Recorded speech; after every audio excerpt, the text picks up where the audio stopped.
দুইটা বাচ্চা দুইজনাকে ধরে আছে আর লম্বা করে হাত তুলে একবারে মেরেছে। মাসুম মাসুম বাচ্চাদের দেহ থেকে দুই ভাইয়ের একসঙ্গে মুন্ডটা আলাদা হয়ে গেছে। দেহ পড়ে গেল জমিনে আর মাথা পড়ে গেল ফোরাত নদীর পানিতে। বাচ্চা দুইটা কাটা মুন্ডুতে আওয়াজ আসে লা ইলাহা ইল্লাল্লাহু মুহাম্মাদুর রাসূলুল্লাহ। লা ইলাহা ইল্লাল্লাহ লা ইলাহা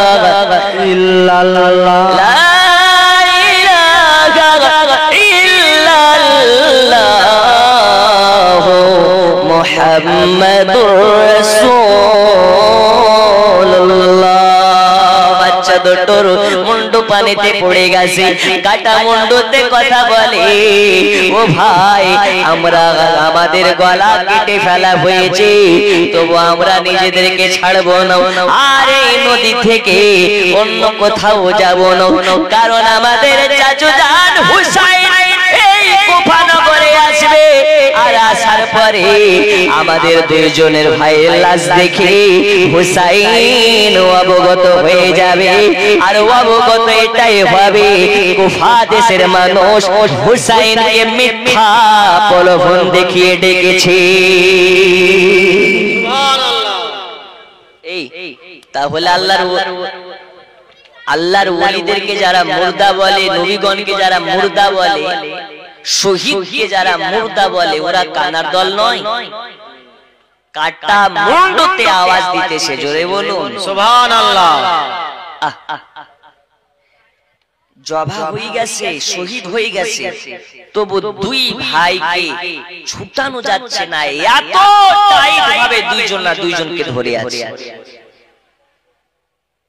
জোরে বলবেন না সুবহানাল্লাহ। দুই ভাই ধরে আছে। বন্ধু আমার সোনা মানিক, লম্বা ঘটনা আপনাকে লম্বা করতে চাই না। এইবারে হারিস পাপি চলে গেল ইবনে জিয়াদের কাছে, যার পরে বলে ও হুজুর আজকে হুসাইনের খানদান কি, হুসাইন বাগানের ফুল কি, নবী বাগানের ফুল, ইমাম মুসলিমের দুই সন্তান, এই দুই সন্তানকে আমি কেবল মাত্র হত্যা করে আসলাম। ইবনে জিয়াদ তখন বলে বাবা খুব ভালো কাজ করেছো, তোমার জন্য পুরস্কার দেওয়া হবে, তোমাকে পুরস্কৃত করা হবে। কেউ যেন কানে কানে ইবনে জিয়াদের বলে দিল হুজুর আপনি কি জানেন, ও ইবনে জিয়াদ আপনি কি জানেন এই হারিস পাপী টাকার লোভে, টাকার কারণে নিজের স্ত্রীকে হত্যা করে ফেলেছে। এই কথা শোনার পরে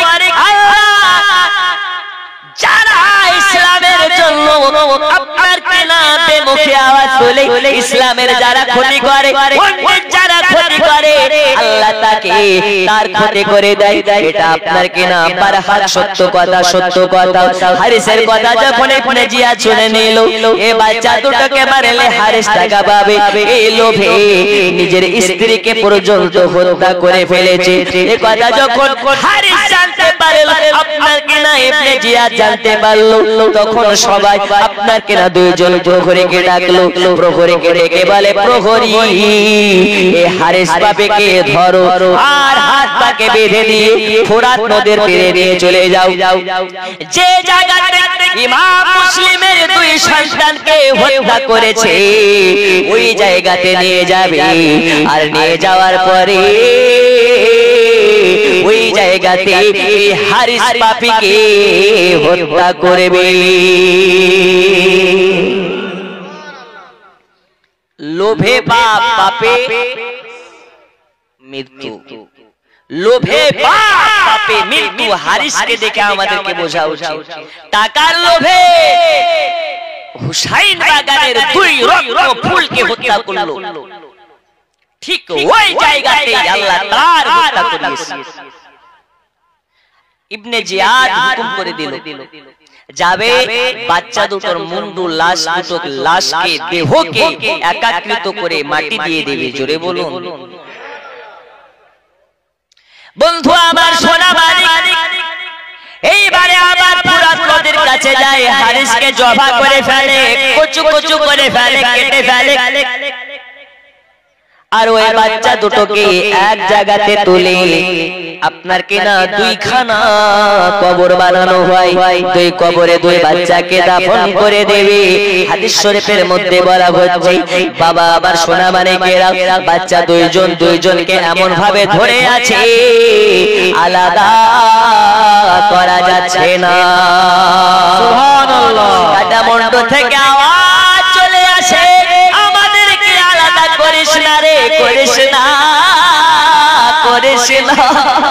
ওই মক্কানগর থেকে আপনার সঙ্গে আমরা দুইজনা জোড়া হয়ে এসেছি, আবার এখানে জোড়া হয়ে মারা গেছি, আবার আমরা জোড়া হয়ে হাসরের ময়দানে উঠতে চাই।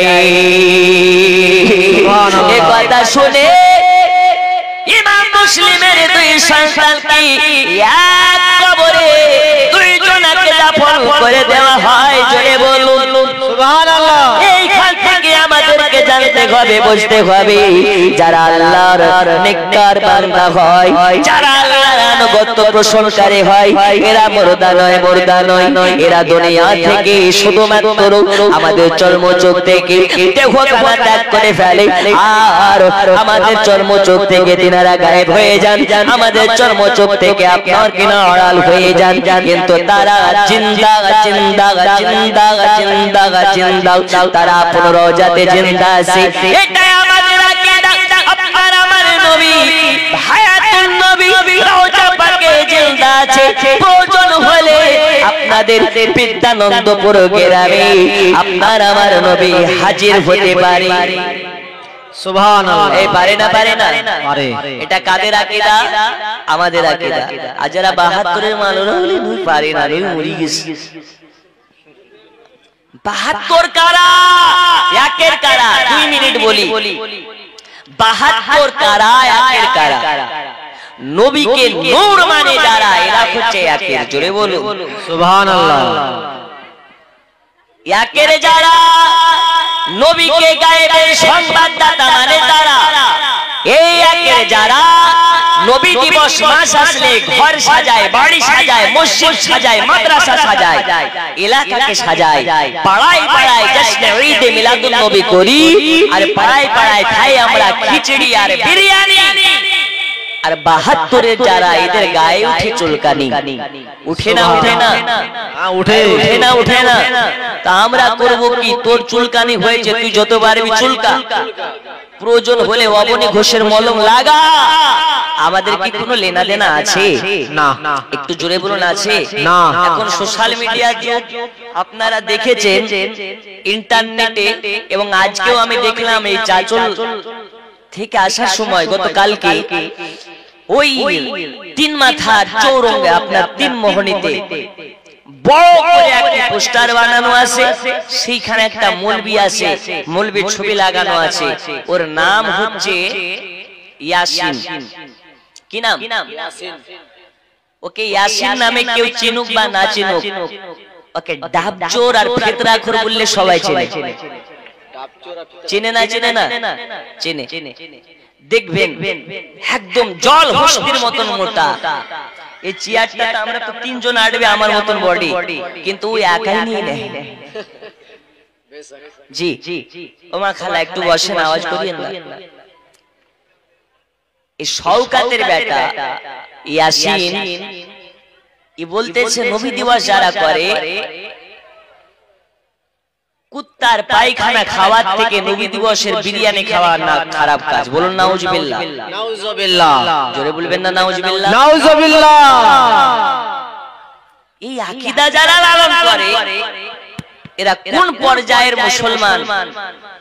কারবালা জীবনী থেকে বোঝা যায় ওরা হুসাইনি পর্যায়ের মুসলমান নয়, ওই যে ইয়েজিদি কুত্তার দলের মুসলমান। এ ভাই পশ্চিমবঙ্গের যেই কানাচে যাক, ওর কাজ হাদিস কোরআন থেকে কিছু বলে না, ও যা কিছু বলে, ও কোথায় ডাব চুরি করেছে, কোথায় ফিতরা আদায় করেছে, কোথায় গায়ের হিন্দু গায়ের মুসলমান হিন্দু ভাইদেরকে গোমাংস খাইয়েছে, এই ঘটনা ছাড়া আর কোন ঘটনা জানে না। আপনাকে দায়িত্বের সহিত বলছে, আপনাদের এলাকায় আসবে কবে ওকে ধরবেন, ধরার পরে আপনাদের যোগ্য মাদ্রাসা যোগ্য মুফতি সাহেব মাওলানা মুফতি আব্দুল সালাম সাহেবকে নিয়ে যাবেন। বুখারী শরীফ পড়া তো দূরের কথা, বুখারী বইটা ওর সামনে নিয়ে গেলে ও যে কবার পেশাব করার জন্য বাথরুম যাবে আল্লাহ পাক জানে। চলেন আর একজন আছে না মমতাজুল নামে বাটফার, ও তো মাদ্রাসার মুখ কোনদিন দেখে না। ইউটিউবে ফেসবুকে বাংলাদেশের কাজাব হাতঝাড়া প্লেয়ার আব্দুর রাজ্জাকের ওয়াজ শুনে শুনে ওয়াজ করে। এ মমতাজুল বলছে আলা হযরত চলবে না, নবী দিবস চলবে না, কিয়াম করা চলবে না, সব হারাম সব বেদাত। ওদের বেলায় হারাম, আমাদের বেলায় হারাম, আর ওরা করলে আরাম। কথা বুঝেননি? ওরা করলে হারাম, আমরা করলে হারাম। গোটা পশ্চিমবঙ্গের এই দুই আনাড়ি মুসলমানদের মধ্যে বিভ্রান্তিকর কথাবার্তা বলে মুসলমানদেরকে ফিতনায় ফেলে দিচ্ছে। আপনাকে দায়িত্বর সহিত বলি, এই ইয়াসিন তো ইয়াসিন, মমতাজুল তো মমতাজুল, এদেরকে শুইয়ে যদি 1 কুইন্টাল ওজনের পাথর এদের পেটের উপরে ফেলেন তো পেট ফেটে যাবে, কিন্তু কালিম শব্দটা বের হবে না। জি তো এই মমতাজুল নামক বাটফার বলতেছে যে ওয়াসিলা মানা যাবে না, আল্লাহর ওলিকে ওয়াসিলা করে আল্লাহর ওলির মাধ্যমে আল্লাহর কাছে যাওয়া যাবে না, না তো কেন হারাম। আচ্ছা বলুন তো, আপনাদের এলাকায় ধান চাষ হয়, ধান চাষ হয়, পাট চাষ হয়, এই পাটকে ডাইরেক্ট আপনারা আড়তে বিক্রি করেন, আপনাদের এলাকায় দালালের মাধ্যমে বিক্রি করেন, ঠিক কি না? জি। তো বলছে আড়তে ওয়ালার কাছে গিয়ে পাট বিক্রি করা যেমন আর দালালের মাধ্যমে পাট বিক্রি করা যেমন, ঠিক ওই রকমই উপমা দেখাচ্ছে যে আল্লাহর কাছে ডাইরেক্ট না চাইয়ে আল্লাহর ওলিদেরকে মাধ্যম করে যাওয়া আর পাট বিক্রি করা দালাল, আর এই ওলিরাও হচ্ছে ওই রকম দালাল। কথা বুঝেন? আচ্ছা ওয়াসিলা কি? আমি যে আপনাদের সম্মুখে কথা বলছি, এই কথা বলতেছি, এখানে বলছি যারা আছে এরা শুনতে পাচ্ছে, পেছনে যারা আছে ওরা কি শুনতে পাচ্ছে? কেন? কারিশমা আমার কাছে, আমি বন্ধ করে দিয়েছি, ওরা শুনতে পাচ্ছে না, মাইক বন্ধ। এখন ওরা শুনতে পাবে কি করে? মাইকটাকে অন করলে কার শুনতে পাবে, ঠিক না বেটি? আর মাইক যদি বন্ধ করি পেছনের ওরা শুনতে পাবে না, তাহলে এই যে আমার আওয়াজ ওদের কাছে পৌঁছাচ্ছে সেটা কিসের সাহায্যে? মাইকের সাহায্যে। মাইকের সাহায্যে। এখন মাইক সাহায্য দিচ্ছে তাই ওরা শুনতে পাচ্ছে। এই মাইকটা সাহায্য, এই সাহায্যটার নাম হচ্ছে ওয়াসিলা। আল্লাহর কাছে আমরা চাই, আমরা জানি কোন গায়র আল্লাহর কাছে ডাইরেক্ট যাওয়া যাবে না, আল্লাহর ওলিদের কাছে ওয়াসিলা দিয়ে যদি যাওয়া যায় ওই হাত আমার আল্লাহ কোনদিন ফিরিয়ে দেবেন না। সুবহানাল্লাহ। তাই আল্লাহর ওলিদের কাছে চাই। কিন্তু আমাদের সুন্নিদের কিছু ভুল আছে যেগুলো আলিম ওলামাদের ভুল নয়, আম মানুষের ভুল। আলিম ওলামারা বলে বলে মুখে ফানা হয়ে গেছে যে মাজারে গিয়ে সাজদা করা যাবে না, হারাম। এখন যদি কোনো কেউ গিয়ে মাজারে সাজদা করে ওটা কি মৌলানাদের দোষ না আম মানুষের দোষ? এখন আপনি মাজারে যাবেন, মাজারে যাওয়ার আগে কমপক্ষে আপনার গ্রামের মাদ্রাসার মৌলভী সাহেবকে জিজ্ঞেস করবেন, হুজুর মাজারে গিয়ে জিয়ারত করার নিয়ম কি, মাজারে গিয়ে জিয়ারত কিভাবে করতে হয়, মাজারে গিয়ে মহিলাদের নিয়ে যাওয়া যাবে কিনা, মাজারে গিয়ে ছাগল দান করা যাবে কি যাবে না, মাজারে গিয়ে মুরগি দান করা যাবে কি যাবে না, যদি মুরগি দান করা লাগে, ছাগল দান করা লাগে, পান্ডুয়ার বাজারে না গিয়ে, আজমিরের বাজারে না গিয়ে, আপনার বিদ্যানন্দপুর মাদ্রাসা ছাত্রকে গিয়ে যদি ওই ছাগলটাকে জবা করে গোশত করে মাদ্রাসা তালিব ইলম সহ মৌলভীদেরকে খাওয়ান, আল্লাহর কসম আজমিরের খাজা বাবা বেশি সন্তুষ্ট হয়ে আপনাদের জন্য দোয়া করে দিবেন। সুবহানাল্লাহ। কিন্তু এই মোল্লার দৌড় মসজিদ পর্যন্ত ই বুঝে কম লাফাই বেশি, ও ভাবছে আজমিরে খাজা বাবাকে দিলে খাজা বাবা মনে হয় পাবে, ওটা খাজা বাবা পায় না, ওটা কে পায়, খাজা বাবার দরবারে কিছু দালাল থাকে, থাকে না, মাথার উপরে ছটাপ ছটাপ করে চুলের বাড়ি মারে, এরা হচ্ছে এক নম্বরের বাটপার, এক নম্বরের হারামখোর, এদের জন্য সুন্নিয়াতের বদনাম। আল্লাহর কসম যদি দান করতে হয়, সাদকা করতে হয়, মাজারে না করে মাদ্রাসাতে করবেন, বেশি সওয়াব পাবেন। সুবহানাল্লাহ। কথা বুঝতে পেরেছেন? যদি গোশ রুটি খাওয়ান, পান্ডুয়াতে গিয়ে খাইয়ে লাভ নাই, খাওয়াবেন কোথায়? মাদ্রাসা। কারণ মাদ্রাসার তালিব ইলমকে খুশি করে দেওয়া মানে আমার রাসূলুল্লাহকে খুশি করে দেওয়া। সুবহানাল্লাহ। জামানা দিওয়ানা ও গো মামিনা, তোমার লালের নাই তুলনা, মাগো তোমার লালের নাই তুলনা, জোরে বলুন সুবহানাল্লাহ। জামানা দিওয়ানা ও গো মামিনা, তোমার লালের নাই তুলনা, তোমার লালের নাই তুলনা,